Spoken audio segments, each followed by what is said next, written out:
ጤና ይስጥልን ክቡራትና ክቡራን ተመልካቾቻችን ከናሁ ቴሌቪዥን ዘወትር በዚህ ሰዓት ወደ እናንተ የሚደርሰው የሀገር ቤትና የባህር ማዶ የመረጃ ሰዓታችን ከአሁን ሰዓት ጀምሮ ወደ እናንተ ይደርሳል።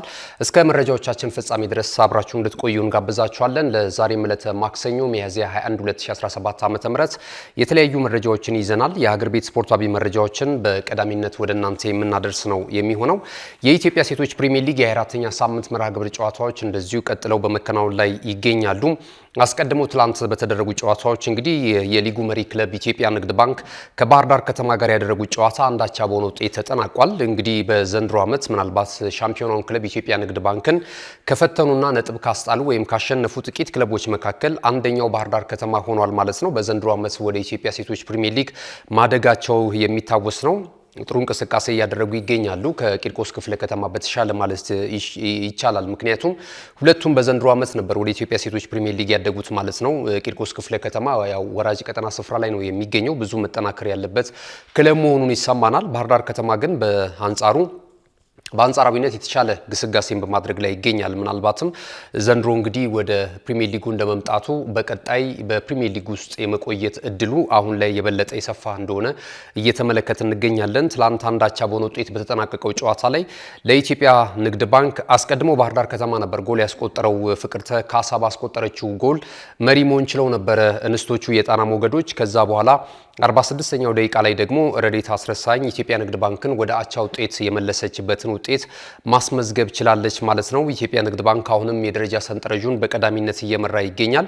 ጥቂት ጨዋታዎች ብቻ ይቀራሉ የኢትዮጵያ ፕሪሚየር ሊግ ሻምፒዮና ሊታወቅ። በተከታታይ 4 ዓመታት የአሰልጣኝ ብርሃኑ ግዛው ኢትዮጵያ ንግድ ባንክ ሴቶች እግር ኳስ ክለብ ሻምፒዮና ለመሆን ከጫፍ የደረሱበትን አጋጣሚ እየተመለከትን እንገኛለን ማለት ነው።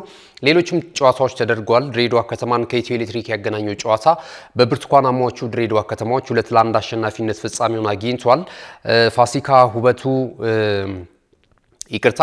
ሁበት 42ኛው ደቂቃ ላይ 74ኛው ደቂቃ ላይ ደግሞ አለሚቱ ድሪባ እንደዚሁ ለድሬዳዋ ከተማ ያሸናፊነቱን 2 ግቦች ከመረብ ማሳረፍ የቻሉ ተጫዋቾች ናቸው።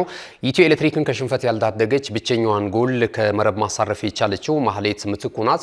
ማህሌት ምትኩ በኢትዮጵያ ሴቶች ፕሪሚየር ሊግ ላይ የከፍተኛ ጎል አስቆጣሪነቱን ትራክ ከሴናፉ አቁማ በመቀጠል እንግዲህ ሁለተኛ ደረጃ ላይ የምትገኝ የጎል ቀበኛ ናት ማለት ይቻላል። ትላንትም እንግዲህ ቡድኗ 2-1 በሆነ ውጤት ቢሸነፍም ብቸኛውን ግብ ከመረብ ማሳረፍ ችላለች ማለት ነው። ሌላኛው መቻል ከልደታ ክፍለ ከተማ ጋር ያደረጉት ጨዋታ በመቻል 2-1 አሸናፊነት ፍጻሜውን አግኝቷል።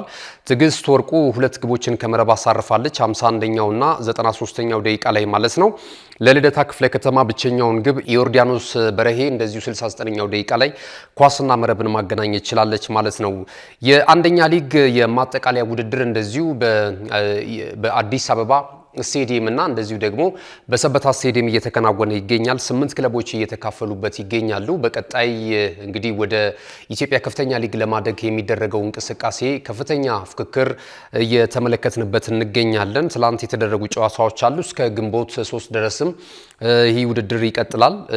ከ8ቱ እንግዲህ 3ቱ ወደ ኢትዮጵያ ከፍተኛ ሊግ ማደጋቸውን የሚያረጋግጡበት የውድድር መድረክ መሆኑን ተከትሎ እንግዲህ በጣም ይጠበቃል ማለት ነው። ትላንት የተደረጉ የምድብ ሀና የምድብ ለጨዋታዎች እንደዚሁ ነበሩ ማለት ይቻላል።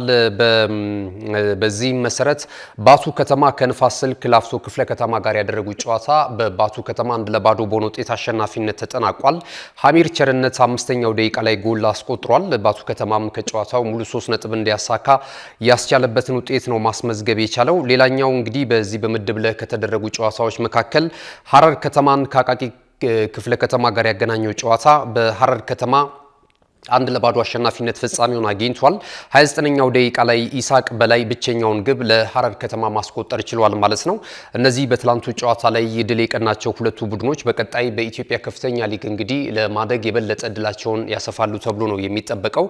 የማጠቃለያ ውድድር እንግዲህ በከፍተኛ ፍክክር ከፍተኛ ድጋፍም እየተመለከትንበት እንገኛለን። ወደ ኢትዮጵያ ከፍተኛ ሊግ ለማደግ የሚደረግ እንቅስቃሴ ነው። ቀደም ሲል እንደገለጽኩላችሁ 8 ቡድኖች ይካፈሉበታል። 3ቱ በቀጣይ በከፍተኛ ሊግ የውድድር በ2018 የኢትዮጵያ ከፍተኛ ሊግ የውድድር መድረክ ላይ የምንመለከታቸው ነው የሚሆነው ማለት ነው። የሀገር ቤት ስፖርታዊ መረጃዎቻችንን እዚህ ላይ ገታ እናድርግና በቀጣይ እንግዲህ ከአፍታ ቆይታ በኋላ ስንመለስ ደግሞ ወደ ባህር ማዶ ነው የምናመራው። ወደ ባህር ማዶ በርከት ያሉ መረጃዎችን ይዘንላችኋል ከዝውውር ጋር የተያያዙ እንዲሁም ደግሞ ዛሬ ምሽት በአውሮፓ ቻምፒየንስ ሊግ የውድድር መድረክ የሰሚ ፋይናል የመጀመሪያ ዙር ጨዋታ ዛሬ ጅማሮውን ያደርጋል። የእንግሊዙ ክለብ አርሰናል በሜዳው ኤሚሬትስ የፈረንሳዩን ክለብ ፒኤስጂን የሚያስተናግድበት ጨዋታ ከወዲሁ በርካታ መረጃዎች እየወጡበት ነው የሚገኘው። እነዚህንና ሌሎች ተያያዥ መረጃዎችን ወደ እናንተ እያደረስን ቆይታ እናደርጋለን። ካፍታ ቆይታ በኋላ እንመለሳለን። አሁንም ቆይታችሁን ከኛ ጋር እንድታደርጉ እንጋብዛለን። ካሽጎ በየትኛውም ዓለም ሆነው በማንኛውም ሰዓት ለወገኑ የሚደርሱበት ፈጣን የገንዘብ መላኪያ ተከፈተሎ። ማስተርና ቪዛ ካርዶን በመጠቀም ከ5 እስከ 20 ዶላር የሚልኩበት አዲስ የገንዘብ መላኪያ መንገድ። ካሽጎን ለየት የሚያደርገው የትኛውም የገንዘብ ዝውውር በፍጥነት አገልግሎት ከመስጠቱም ባሻገር ለማንኛውም አገልግሎት ምንም አይነት ክፍያ አለመጠየቁ ነው። በሀገራችን ታሪክ ገንዘብን ከውጪ ወደ ሀገር ቤት በማስተላለፍ በመተግበሪያ መልክ አገልግሎት መስጠት የጀመረው የመጀመሪያው ሀገር በቀል የገንዘብ መላኪያ ዘዴ ካሽጎ ከ4500 በላይ ባሉ የባንክ ቅርንጫፎች አገልግሎት እየሰጠ ይገኛል። ገንዘቦን በሰኮንዶች ልዩነት ውስጥ ይፈልጉ በአካውንቶ ወይንም በእጆ ቆጥረው የሚወስዱበት ልዩ ዘዴ። በቅርቡ ሁሉንም ኢትዮጵያዊ ባለቤት ለማድረግ ጉዞ የጀመረው ካሽጎ ዛሬውኑ መተግበሪያውን በስልኮ ላይ በመጫን የአገልግሎቱ ተጠቃሚ ሆኑ። ፍጥነት መለያችን፣ ኢትዮጵያን መክፈቻችን፣ ካሽጎ ነው መላኪያችን። ካሽጎ የአዲሱ ትውልድ ብራንድ።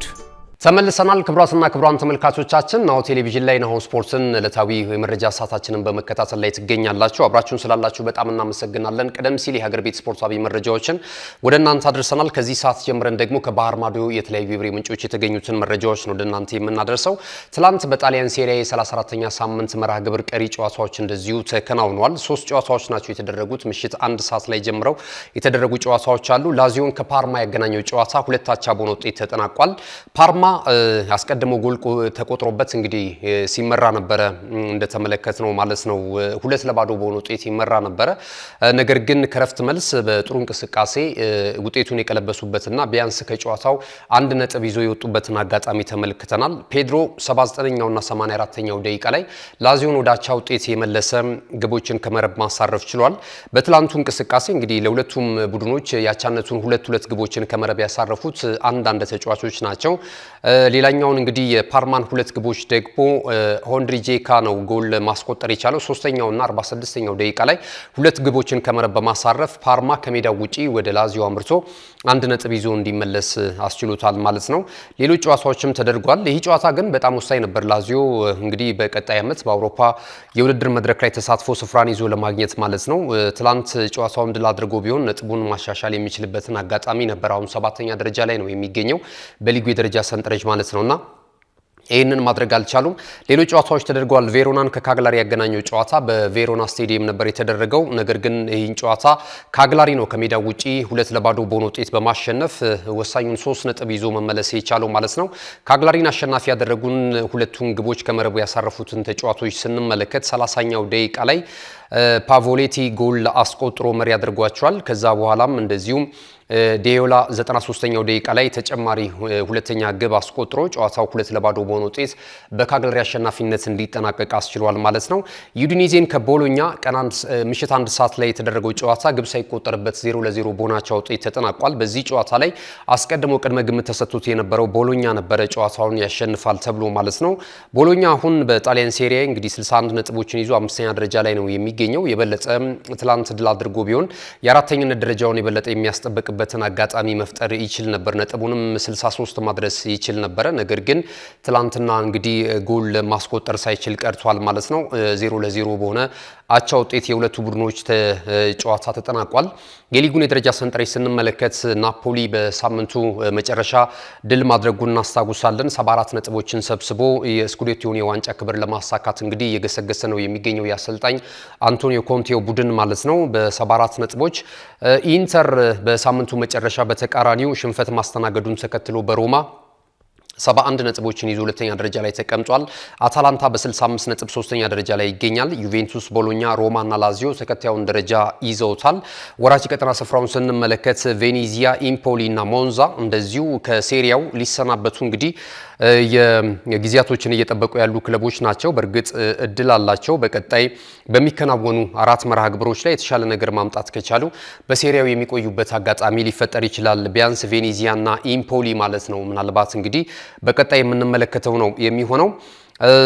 እንግዲህ ዛሬ ወደሚደረገው የአውሮፓ ቻምፒየንስ ሊግ ጨዋታ እንለፍ። የአውሮፓ ቻምፒየንስ ሊግ የ2024-25 የውድድር ዘመን የግማሽ ፍጻሜ ፍልሚያ ዛሬ ምሽት ጅማሯቸውን ያደርጋሉ። ዛሬ የእንግሊዙ ክለብ አርሰናል በሜዳው ኤምሬትስ የፈረንሳዩን ክለብ ፒኤስጂን የሚያስተናግድበት ጨዋታ ትልቅ ትኩረትን አግኝቷል። አርሰናል ላለፉት 3 ተከታታይ ዓመታት እጅግ በጣም ስኬታማ የውድድር ዓመትን ማሳለፍ ችሏል። ከአሰልጣኝ ሚካኤል አርቴታ ሹመት በኋላ በአርሰናሎች ቤት ትልቅ መነቃቃትን እየተመለከትን እንገኛለን። እንግዲህ የቀደምቶቹን ማመስገን የሚያስፈልግ ይመስለኛል። የአርሰናል ደጋፊዎች በተለይ ቬንገር ጥሩ ስቴዲየም ገንብተው ክለቡ አሁን ለሚገኝበት ቁመና ትልቅ አሻራ የጣሉ ትልቅ አሰልጣኝ ናቸው። አብዛኛው ጊዜያቸውም በዋንጫ የታጀበና አርሰናልም በዓለም ላይ ተወዳጅ የሚሆን አጨዋወት እንዲከተል አድርገው እንግዲህ ዛሬ ላይ ያለበትን አርሰናል በቅብብል ተመልክተናል ማለት ነው እና አሁን ላይ ደግሞ አሰልጣኝ ሚካኤል አርቴታ ከመጣ በኋላ ደግሞ ብዙ መነቃቃቶች በተለይ ሜዳ ላይ እየተመዘገቡ ያሉ ውጤቶች በአርሰናል በኩል እየተሻሻሉ ነው የሚገኙትና ቀደምት አሰልጣኞች በጣም እያመሰገኑት ነው። ቀደምት የቡድኑ ደጋፊዎችም እንደዚሁ ማለት ነውና አርሰናል ተወዳዳሪ ሳይሆን የቀረባቸው አመታቶች አሉ። በአሰልጣኝ ቬንገር ጊዜ በተለይ እሳቸው ከወጡ በኋላ የነበረው ክፍተት ዩናይ ኤምሬም ከመጡ በኋላ የተለያዩ ተጫዋቾችን አምጥተው ቡድኑን ወደ ታላቅነት ለመመለስ ጥረት አድርገው ነበር፣ ግን ያልተሳካውባቸውም ሂደቶችን አይተናል። አንዳንድ ተጫዋቾችን መጥተው እንደዚሁ የባከኑበትንም አጋጣሚ ተመልክተናል። አሰልጣኝ ሚካኤል አርቴታ ከመጣ በኋላ ግን በአርሰናል ቤት ያለው ለውጥ እጅግ በጣም ከእለት ወደ እለት ከአመት አመት እንግዲህ እየተመለከትን በውጤትም እየታጀበ ነው የሚገኘው። ለዋንጫም ከፍተኛ ፍክክር ሲያደርግ ተመልክተናል። በተለይ ያለፉትን 3 አመታቶች ከተመለከትን ወደ አውሮፓ ቻምፒየንስ ሊግ የውድድር መድረክ የተመለሰበትን አጋጣሚ አይተናል። እስከ ሩብ ፍጻሜ ድረስ መጓዝ የቻለበትን ውጤት እንደዚሁ ተመልክተናል ማለት ነውና ዘንድሮ ደግሞ ከ16 አመታት በኋላ 2009 ነበር ለመጨረሻ ጊዜ ግማሽ ፍጻሜ ድረስ መድረስ የቻለው አርሰናል ማለት ነው።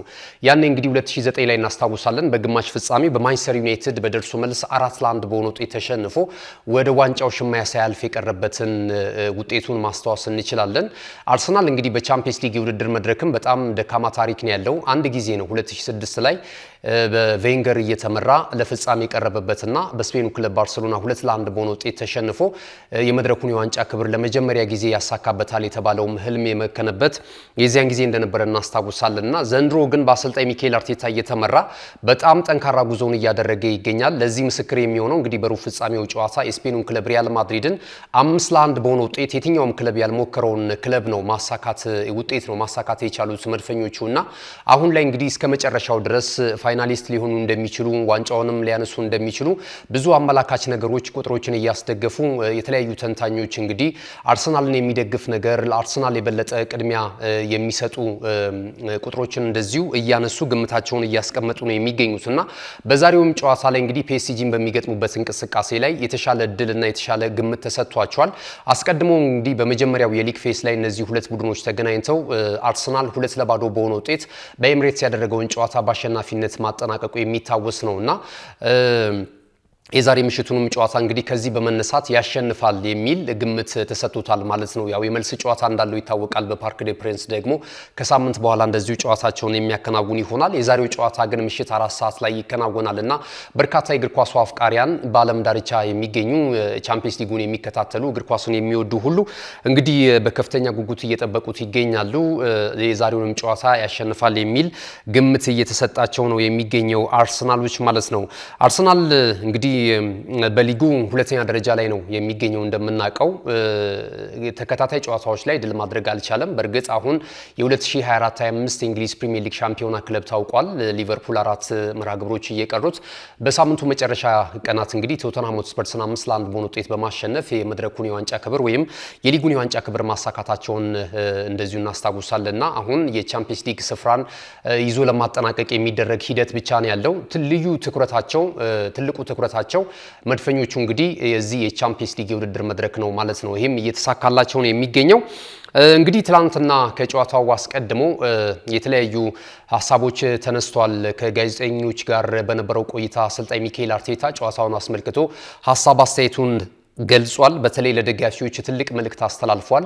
ደጋፊዎች ከጨዋታው መጀመር አስቀድሞ ቀደም ብላችሁ በስቴዲየም እንድትገኙ በሪያል ማድሪድን በገጠምንበት ጨዋታና እዚሁ ጨዋታውን ገለን በሄድንበት እንቅስቃሴ ላይ ትልቅ ብርታት ሰጥታችሁናልና ይህንኑ ገድል እንድትደግሙት እንፈልጋለን። ከእናንተ ጋር ነው መጫወት የምንፈልገው። 12ኛ የቡድኑ ተጫዋች ሆናችሁ ሜዳ ላይ እንድትሰለፉ ጥሬን አስተላልፋለሁ ብሎ እንግዲህ የክተት ጥሪ አስተላልፎላቸዋል ማለት ነው ለአርሰናል ደጋፊዎች። ያው እንግዲህ ተመልክተናል ሪያል ማድሪድ ጋር በነበረው ጨዋታ ከሜዳ ውስጥ ካለው እንቅስቃሴ በስቴዲየም ከነበረው ድባብ ውጪ በስቴዲየሙ ዙሪያ በኤምሬትስ ዙሪያ በነበረው እንቅስቃሴ ራሱ እጅግ በጣም ማራኪና ይሄ ደግሞ ለተቃራኒ ክለብ ተጋጣሚ ቡድን ተጫዋቾች ደግሞ ትልቅ የስነ ልቦና ጫና የሚያሳድር አይነት እንቅስቃሴ ነበር ሲያሳዩ የነበረው። ውጤቱም ሰምሮላቸው እንግዲህ አያሉን ሪያል ማድሪድን ገንድሰው ለዛሬው ታሪክ መድረሳቸውን እናስታውሳለንና ዛሬ ምሽት የሚደረገውም ጨዋታ ላይ ትልቅ ትኩረት እንዲኖራቸውና ድጋፋቸው እንዳይቋረጥ ልጆቹን እንዲደግፉለት አሰልጣኝ ሚካኤል አርቴታ እንግዲህ ጥሪውን ያስተላለፈበትን ጋዜጣዊ መግለጫ በትላንትናው ዕለት ሰጥቷል። ትላንት በነበረው ጋዜጣዊ መግለጫ ላይ ተጫዋቾችም እንግዲህ የተሳተፉበትን አጋጣሚ ተመልክተናል። ገብርኤል ማርቲኔሊም እንደዚሁ እንደነ ማርቲን ኦዲጋርድ ያሉ ተጫዋቾችም ለጨዋታው ትልቅ ዝግጅት ማድረጋቸውንና ፒኤስጂን በደርሶ መልስ ድምር ውጤት አሸንፈው ወደ ዋንጫው ሽሚያ የማለፍና ዋንጫውን የማንሳት ትልቅ ህልም እንዳላቸው እንደዚሁ እየገለጹ ነው የሚገኙት ማለት ነውና ይህንን መልእክት አስተላልፏል። ከሚሰለፉ ተጫዋቾች ጋር በተያያዘ ቤን ዋይትና እንደዚሁ ሚካኤል ሜሪኖ ከጉዳት ያገግመው እንግዲህ በጥሩ ሁኔታ ላይ እንደሚገኙና ለዛሬውም ጨዋታ ዝግጁ ስለመሆናቸው እየተገለጸ ነው የሚገኘው። እንደዚሁ ካላፊዮሪ ከጉዳቱ አሁንም ጨርሶ እንዳላገገመና ያው ለዚህ ጨዋታ ዝግጁ ያለ መሆኑን አሰልጣኝ ሚካኤል አርቴታ እንደዚሁ አክሎበታል። እዚሁ ሀሳብ ላይ የበለጠ ግን በደንብ አስምሮ የተናገረው ደጋፊዎች እንግዲህ 12ኛ ተጫዋች ሆነው ቡድኑን እንዲያበረታቱ እንደዚሁ ጥሪ አስተላልፈዋል ማለት ነው። እንግዲህ የፒኤስጂን ደግሞ ካነሳን ፒኤስጂ በዚህ በአውሮፓ ቻምፒየንስ ሊግ የውድድር መድረክ ላይ በአጠቃላይ በዚህ በጥሎ ማለፍ ጨዋታዎች ላይ ከተጀመሩ በኋላ ሶስተኛ የእንግሊዝ ወይም ክለቦች ናቸው እየገጠሙት የሚገኘው ማለት ነው። ሶስት ክለቦች ከዚህ ቀደም ከሊቨርፑል ጋር የነበረውን የጥሎ ማለፍ 16 ጨዋታ እናስታውሳለን። ከዛ በኋላ ደግሞ የተገናኘው ከአስተን ቪላ ጋር ነበረ። አስተን ቪላ በእርግጥ በመልሱ ጨዋታ አሸንፎት ነበር። ነገር ግን በድምር ውጤት የፒኤስጂ ውጤት ከፍ ማለቱን ተከትሎ ነው እንግዲህ ወደዚህ ወደ ግማሽ ፍጻሜ ማለፍ የቻለው እንጂ ሁለተኛውን ጨዋታ ማሸነፉን እናስታውሳለን። ሶስተኛው ቡድን ደግሞ አርሰናል ሆኗልና የእንግሊዝ ክለቦችን ነው በተደጋጋሚ እየገጠመ የሚገኘው። አስተን ቪላንና ሊቨርፑልን ጥሏል። አርሰናልስ ጋር ያለው ሁኔታ ምን ይመስላል የሚለውን ነገር ስንመለከት ግን እስከዛሬ ባላቸው ግንኙነት አርሰናል በፒኤስጂ ላይ የተሻለ ድልን የተቀናጀባቸውን ውጤቶች ነው የምናስታውሰው ማለት ነው። ቁጥራዊ ነገሮችን አስደግፈን ለማንሳት ያህል ማለት ነውና የዛሬ ምሽቱም ይህንኑ ገድል ሊደግሙ እንደሚችሉ መድፈኞቹ እየተመለከትን እንገኛለን። ነገር ግን በሂደት ደግሞ የተገነባ ቲም ነው። የአሰልጣኝ ሉዊስ ኤንሪኬው ፒኤስጂ እጅግ በጣም አስደናቂ ብቃቱን እያስመለከተን ነው የሚገኘው። ከጨዋታ ከዙር በጣም እየበሰሉ የመጡበትን አጋጣሚ ተመልክተናል። የዚህ የፈረንሳይ የሊግ ዋንን አሸናፊ መሆናቸውን እንግዲህ ከወዲሁ በርካታ ጨዋታዎች እየቀሩ እንደዚሁ ማረጋገጣቸውን እናስታውሳለን። በእርግጥ በሳምንቱ መጨረሻ ቀናት በኒስ ተሸንፈዋል፣ በሊጉ ላይ ማለት ነው። በጣም ከባድ ሽንፈት ነው የገጠማቸው። ያው ወሳኝ ተጫዋቾቻቸውን ግጭት እንዳያደርጉ ለጨዋታው ያን ያህል ፋይት እንዳያደርጉ በጥንቃቄ የመሩት ጨዋታ ነው ማለት ይቻላል። ያም ሆነ ግን ከሽንፈት መልስ የሚመጣ ቡድንና ወይም ደግሞ ባቻ ውጤት ወይ አሸንፎ ድል ላይ የሚገኝ ያው ሪያል ማድሪድን አሸንፎ ደግሞ የመጣ ቡድን ሲሆን የስነ ልቦናውን ሁኔታ ልዩነት እንግዲህ መገመት ይቻላልና ዛሬ ምሽት ግን የሚደረገው ጨዋታ እጅግ በጣም ወሳኝ ነው። ኤምሬትስ ስቴዲየም ላይ 4 ሰዓት ላይ ይደረጋል።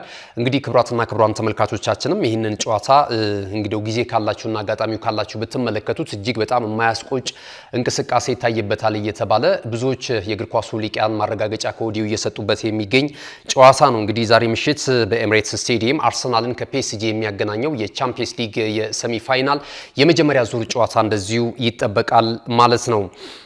ሌሎች አጫጭር ስፖርታዊ መረጃዎችን እንመልከትና የዛሬ መረጃ ሰዓታችንን እናጠናቅቃለን። ከዝውውር ጋር የተያያዙ እንግዲህ መጪው ክረምት ብዙ ዝውውሮች ሊከናወኑበት እንደሚችል እየተገመተ ይገኛል። ማንቸስተር ዩናይትድ እንግዲህ የለውጥ አብዮቱን በአሰልጣኝ ሮበን አሞሪም ስር ከቀጣይ ዓመት የውድድር ዘመን ጀምሮ እንግዲህ ያሳያል ተብሎ ይጠበቃል በደጋፊዎች ዘንድ ማለት ነው። አሁን ላይ እንግዲህ በሱ ምርጫ ያልመጡ ተጫዋቾችን ይዞ ነው እየታገለ የሚገኘው።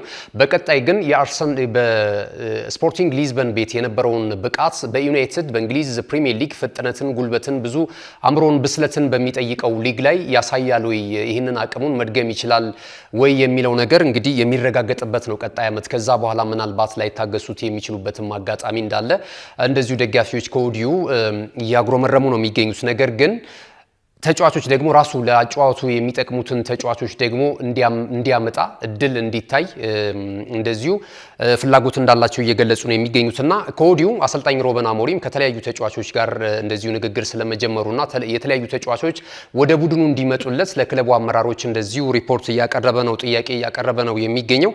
ማቲያስ ኩናን በጣም ወደውታል። የተለያዩ የወልቨርሃምፕተን ወንድረስን ጨዋታ እየተከታተሉ እንደሚገኙ እየተገለጸ ይገኛል። በደርሶ መልስ በሊጉ ላይ ባደረጉትም ጨዋታ እንደዚሁ የተጫዋቹን ብቃት የሚገልጹ አይነት ግንኙነቶችን ተመልክተናል። ጨዋታ ከተጠናቀቀ በኋላ ተጫዋቹን ሜዳ ላይ ጠርቶ የማናገር ነገር ማቲያስ ኩናን የማግባባት ነገር በአሰልጣኝ ሮበን አሞሪም እየተመለከተ እንገኛለን። ይህ የ26 ዓመቱ ብራዚላዊ ኢንተርናሽናል እንግዲህ በቀጣይ በኦልትራፎርድ ስቴዲየም መዳረሻው ሊያደርግ እንደሚችል እየተገለጸ ይገኛል። ለተጫዋቹ ዝውውር ሂሳብም እንደዚሁ 62.5 ሚሊዮን ፓውንድ ድረስ ወልቨርሃምፕተን ወንድረስ እንደሚፈልግ ተገልጿል። በዘንድሮ ዓመት 29 ጨዋታዎችን አድርጓል። 15 ግቦችን ከመረብ ማሳረፍ ችሏል። 6 ለጎል የሆኑ ኳሶችን እንደዚሁ ለቡድን አጋሮቹ አመቻችቶ ማቀበል የቻለበትን አጋጣሚ ተመልክተናል። አሁን ላይ 13ኛ ደረጃ ላይ ነው የሚገኘው። እንግዲህ 41 ነጥቦችን ሰብስቦ ማለት ነው። የወራጅነት ስጋት የለበትም ይሄ ቡድን። እንዲህ አይነት ደግሞ ከስጋት እንዲላቀቅ ካደረጉ ተጫዋቾች መካከል ደግሞ አንደኛው ማቲያስ ኩና ነው ማለት ይቻላል፣ ባስቆጠራቸው ጎሎች ማለት ነውና ይሄንን ተመልክተናል። ሌላ የዝውውር መረጃን ስናነሳ ደግሞ አርሰናል እናገኛለን። እዚህ ለንደን ላይ እየወጡ ያሉ ዘገባዎችን እያረጋገጡ እንደሆነ እየተመለከትን እንገኛለን። አርሰናል እንግዲህ ከተለያዩ ተጫዋቾች ጋር በተለይ የፊት መስመር ተጫዋቾችን ለማስፈረም ከፍተኛ ፍላጎት አለ። የቡድኑ ወይም ደግሞ የክለቡ የበላይ አመራሮች ማምነውበታል። የአርቴታን ጥያቄ ለመመለስ የደጋፊዎችን ጥያቄ ለመመለስ በዚህ ክረምት የተጫዋቾች የዝውውር መስኮት ላይ ዳጎስ ያለ እንደዚሁ በጀት ሊመድቡ ስለመሆኑ እየተነገረ ነው የሚገኘው። እንግዲህ ከወዲሁ ደግሞ የክለቡ መልማዮች ደግሞ ተጫዋቾችን እያማተሩና ተጫዋቾችን እያነጋገሩ ይገኛሉ። የክለቡ ስፖርቲንግ ዳይሬክተር አንድሪያ ቤርሳም ይህንን እያገዟቸው እንደሚገኙ እየተገለጸ ይገኛል።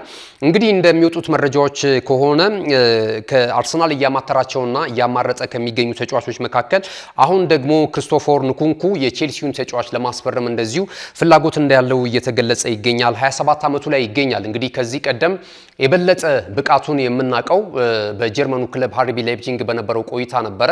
አሁን እንግዲህ 27 ዓመቱ ላይ ይገኛል። የፈረንሳዊ ኢንተርናሽናል በቼልሲ ቤት ነው እየተመለከት ነው የምንገኘው። ጉዳት ያናህል በአርቢ ላይፕዚግ ቤት በነበረው እንቅስቃሴ ያህል እንደፈለገ ብቃቱን እንዲያወጣ እያስቻለው አይደለም የሚገኘውና በዚህ አመት በነበረው እንቅስቃሴ 27 ጨዋታዎች ላይ በሊጉ መሳተፍ ችሏል። ነገር ግን ያስቆጠራቸው ጎሎች 3 ናቸው። 3 ለጎል የሆኑ ኳሶችን አመቻችቶ 5 የግብ ተሳትፎ ብቻ ነው ያለው። ግን ተጫዋቹ ብቃት እንዳለው ከዚህ ቀደም በአርቢ ላይፕዚግ ቤት ተመልክተናልና ያንንም ተመልክቶ ነበር ቼልሲዎች ወደ ቡድናቸው እንዲቀላቀል ያደረጉት ማለት ነውና ነገር ግን ያን ያህል የሚጠበቅበትን ያህል እንቅስቃሴ ያደረገ አለመገኘቱን ተከትሎ ቼልሲ ለሌላኛው ለለንደኑ ክለብ አርሰናል አሳልፎ ሊሰጠው እንደሆነ እየተገለጸ ነው የሚገኘው ማለት ነውና አርሰናል ይህን ተጫዋች ማስፈረም ይፈልጋል። በአርቢ ላይፕዚግ ቤት የነበረው ብቃት እጅግ በጣም የሚገርም ነበር። ለምሳሌ 2021-22 የውድድር ዘመን ላይ 34 ጨዋታዎችን አድርጎ 33 ግቦች ላይ ቀጥተኛ ተሳትፎ ነበረው። 20 ጎል አስቆጥሮ 13 ለጎል የሆኑ ኳሶችን እንደዚሁ አመቻችቶ ማቀበል የቻለበትን የውድድር ዓመትን እንግዲህ ቼልሲዎችን አማላዋቸው ነው ወደዚህ እንቅስቃሴ እንዲገቡና ተጫዋቹን እንዲያስፈርሙ ያደረጋቸው ማለት ነውና 22-23 ላይም በተመሳሳይ እንደዚሁ ጥሩ እንቅስቃሴ የነበረበትን አጋጣሚ ተመልክተናል። 20 ግቦች ላይ እንደዚሁ ቀጥተኛ ተሳትፎ ነበረው። የቼልሲ ቤት እንቅስቃሴው ግን ያን ያህል አማላይ ነው ማለት አይቻልም። ነገር ግን ቼልሲ ምናልባት የቡድኑ እንቅስቃሴና የአሰልጣኙ አጫዋት ለተጫዋቹ ካልተመቸው ምናልባት ወደ አሰልጣኝ ሚካኤል አርቴታ ቡድን ተቀላቅሎ በአርሰናል ቤትስ ምን ያስመለክታል የሚለው ነገር እንግዲህ በቀጣይ የዝውውሩን ሂደት ተከትሎ የሚወጡ መረጃዎችን ወደ እናንተ የምናደርስ መሆኑን በዚህ አጋጣሚ መግለጽ እንፈልጋለን። ቼልሲም ከሌላ ተጫዋቾች ጋር ስሙ እየተያዘ ይገኛል። ጄሚ ጊትስ ይሰኛል። ይሄ ጄሚ ጊትሰን የተባለው ተጫዋች እንግዲህ አሁን ላይ እየተጫወተ የሚገኘው በቦሩሻ ዶርትሙንድ ነው። በቦሩሻ ዶርትሙንድ ቤት የመሃል አማካኝ ስፍራ ተጫዋች ነውና ይህ ተጫዋች 20 ዓመቱ ላይ ይገኛል። ከዚህ ቀደም በማንቸስተር ሲቲ ቤትም እንደዚሁ በታዳጊ ቡድኑ ከ18 ዓመት በታች መጫወቱን እናስታውሳለን። ከዛም ባለፈ እንደዚሁ በዚሁ በቦሩሻ ዶርትሙንድም ከ21 ዓመት በታች ታዳጊዎች ላይ እንደዚሁ ተጫውቷል። አሁን ላይ እንግዲህ 20 ዓመቱ ላይ ነው የሚገኘው። ይህ ተጫዋች በዘንድሮ ዓመት በቡንደስሊጋው በጣም ጥሩ እንቅስቃሴ እያደረገ ይገኛል። 29 ጨዋታዎችን አድርጎ 11 የግብ ተሳትፎ አለው። ገና ደግሞ በጣም ወጣት ተጫዋች መሆኑን ተከትሎ ምናልባት እንግዲህ ቀጣይ መዳረሻው የምዕራብ ለንደኑ ክለብ ቼልሲ ሊሆን እንደሚችልና ተጫዋቹን ለማስፈረም እንቅስቃሴ መጀመራቸው እየተገለጸ ነው የሚገኘው። ክቡራትና ክቡራን ተመልካቾቻችን የዛሬ ዕለተ ማክሰኞ ሚያዝያ 21 2017 ዓ.ም ከናሁ ቴሌቪዥን ያሰናዳናቸው ስፖርታዊ መረጃዎቻችን ይህንን ይመስሉ ነበር። የመረጃዎቹ አዘጋጅ ገዛኸኝ ዱላ ነበርኩኝ። በካሜራው በኩል ደግሞ ቢቂላ ተስፋይና እንደዚሁ ዘካሪያስ ኃይሉ ከኛ ጋር ቆይታ አድርጓል። ቀሪ ናሁ ቴሌቪዥን መሰናዶች የሚቀጥሉ ይሆናል። ተወዳጅ የናሁ ቴሌቪዥን ፕሮግራሞችን ለማግኘት በዲኤስቲቪ 481 ላይ እንገኛለን። በተለያዩ የማህበራዊ ሚዲያ አማራጮች ደግሞ በመላው ዓለም እየደረስን እንገኛለን። በፌስቡክ፣ በቲክቶክ እንዲሁም ደግሞ ከ370 ሺህ በላይ ተከታዮች ያሉት ዩቲዩብ ቻናል አለን። ይህንን ቻናላችንን ደግሞ ላይክ፣ ሼር፣ ሰብስክራይብ እያደረጋችሁ የሀገር ቤትና የባህር ማዶ የተለያዩ ማህበራዊ የመዝናኛ ፕሮግራሞችን እንደዚሁም ዜናዎችን ማግኘት ትችላላችሁ ማለት ነው። ስለተከታተላችሁን በድጋሚ እያመሰገንን የዛሬ መረጃ ሰዓታችንን በዚህ እናጠናቀቃለን። መልካም ቀን ይሁንላችሁ። እነሆ የምስራች! የ10 አየር መንገድ የበረራ ትኬት ለውድ ደንበኞቹ በተቀላጠፈና አስተማማኝ በሆነ መንገድ እያቀረበ ያለው።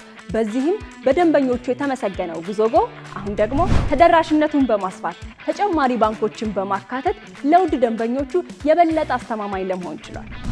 የጉዞጎን አፕሊኬሽን ከአፕ ስቶር ወይም ከፕላይ ስቶር በማውረድ የመነሻና የመድረሻ ከተማዎትን መርጠው ዋጋ አወዳድረው የሀገር ውስጥም ሆነ ዓለም አቀፍ በረራ ማድረግ ካሰቡ የበረራ ትኬቶን ክፍያ በአቅራቢያው በሚገኙ ባንኮች አንድም በአካል በመሄድ ወይም በኦንላይን የክፍያ አማራጮች ክፍያዎትን በመፈጸም የበረራ ትኬቶን በእጅ ያስገቡ።